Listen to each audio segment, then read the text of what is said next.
Program. The last 24 hours have been the bloodiest in Ukraine's history as an independent nation. The health ministry has confirmed that clashes between protesters and security forces have left 25 people dead. Now, among that number is 9 policemen killed by gunshots. Alexei Yarashevsky has the latest now from the Ukrainian capital. If you want to see what hell on earth looks like, you just look at Kiev's Independence Square right now. It looks like a boiling pot over there with the Independence Square burning, tires, wood planks and everything the protesters had in store. They lit it on fire and it's burning. It's been burning overnight. Moreover, behind this cloud of black smoke over there is the building which has formerly been the trade union headquarters in Kiev. Now it was, for the past 2 months, it was the revolution headquarters with the opposition party having representation there. It's almost completely burned down, and now there's information that the stories of the building are collapsing, so the building may go down any minute. So obviously this is very serious here. We haven't seen any actual attempts by the police, brutal and violent attempts by the police to disperse the protesters, although flashbangs and different sorts of projectiles are exploding. Even as I speak right now, the protesters are hurling Molotov cocktails and rocks back at the police. They are in defiant mood as ever, unwilling to leave the square, even after the speech by President Yanukovych, who is calling for a sort of compromise, who's calling the sides to reconcile and says that there is still time to find a peaceful solution. I have made a strong appeal against resorting to radical action, but I wasn't heard. I repeat it once again and call on you. It's not too late to stop the conflict. It's not too late to save Ukraine. Definitely, it's an unprecedented situation here in Kiev. After what seemed to be a compromise, after what seemed to be some sort of a strive towards peaceful solution, the streets are again dominated by violence. We certainly don't know where it's going to go, because the opposition and the president met during the night. They held more than 2 hours of talks and came to nothing, no solution, no compromise. In fact, Yanukovych told the opposition, according to some of the leaders, that they need to vacate the Independence Square. Only then some kind of talk may happen. Earlier during the night, I went into the thick of what was happening there, and I filed this report for you to see. Just when everyone thought things were going to calm in Kiev, it is on fire again.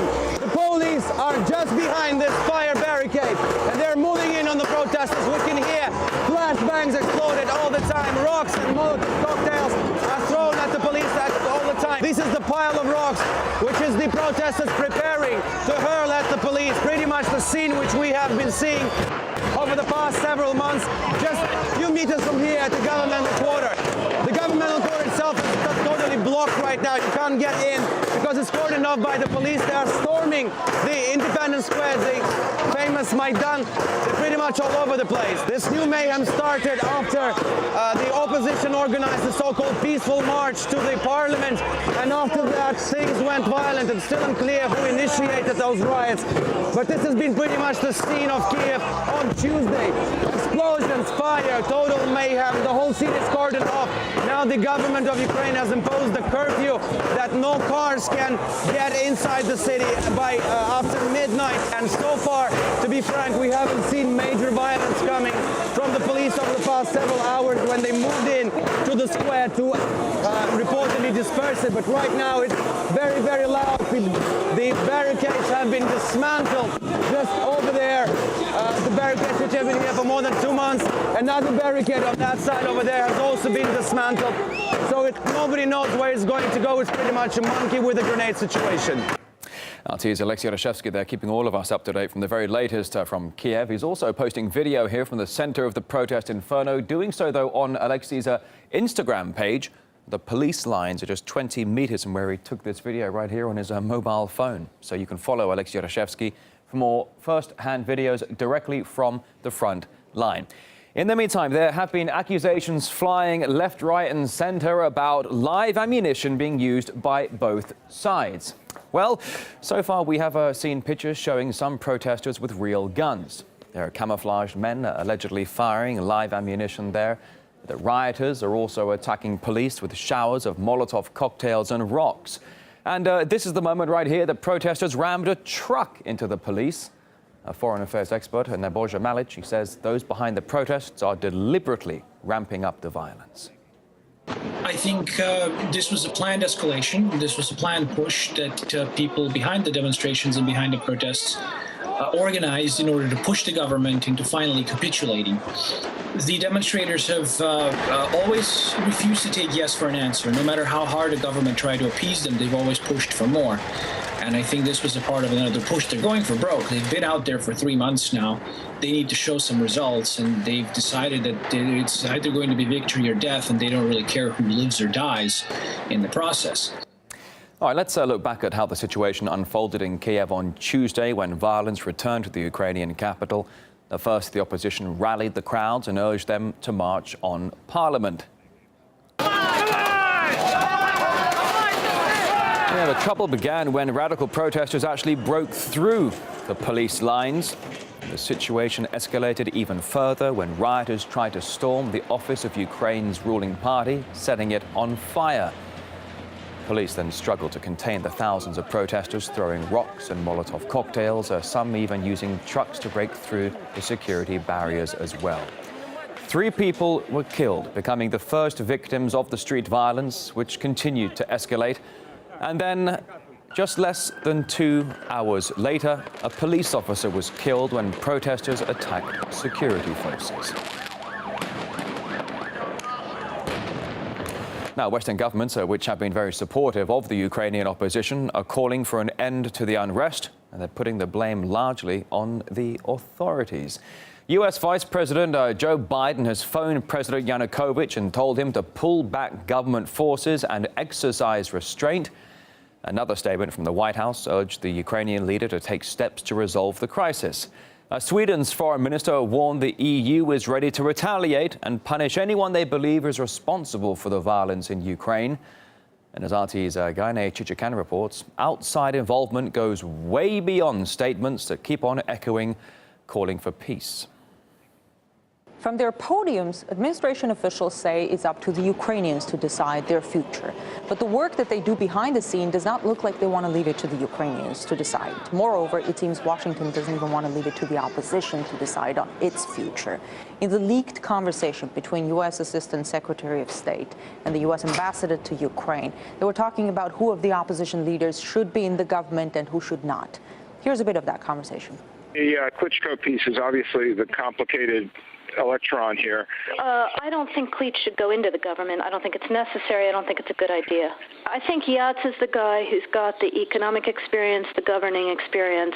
What he needs is Klitsch and Tony Book on the outside. He needs to be talking to them. So that would be great, I think, to help glue this thing and have the UN help glue it.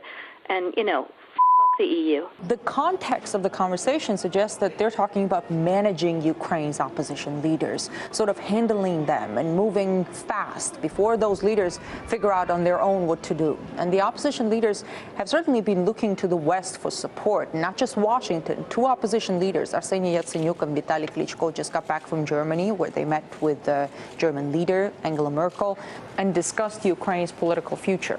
These kinds of meetings, of course, bolstered the opposition's profile. And in a chaotic environment, many things become possible. Opposition leaders know that. And at the moment, it may not be in their interest to really try and lower the temperature, the violence on the streets of Kiev. Meanwhile, the unrest has also spread to regional centers in western Ukraine. Rioters have been seizing local government buildings and police stations in the cities of Lvov, Ternopil and Ivano-Frankivsk as well. In Lvov, the regional prosecutor's office, that was torched by radicals who earlier broke into the building and then went quickly to burn criminal files. And around 2,000 stormed an internal ministry security base there, with 30 members of the military being really badly hurt as well. Well, Andrew Craig researches the work of U.S. government NGOs in countries like Ukraine. He says they are continuing their long history of meddling behind the scenes. There's a long-standing effort of democracy building, and often that involves things like free press and voting reforms and things like that. And that's part of it.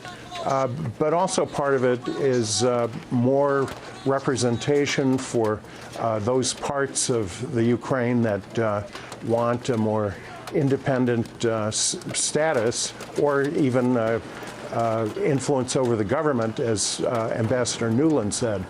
But those demands, those requests by the Western government have to be looked at, that it's almost contradictory to be orchestrating changes in another sovereign country while saying, oh, we are in favor of democracy. Now, there are also reports coming in that a local journalist was among those killed in the clashes, allegedly dying from a gunshot wound. And some of the footage emerging from the street violence in Kiev demonstrates the confused situation there. It's difficult to work out just who the people in uniforms are right there, but they are attacking what's presumed to be Ukraine's policemen.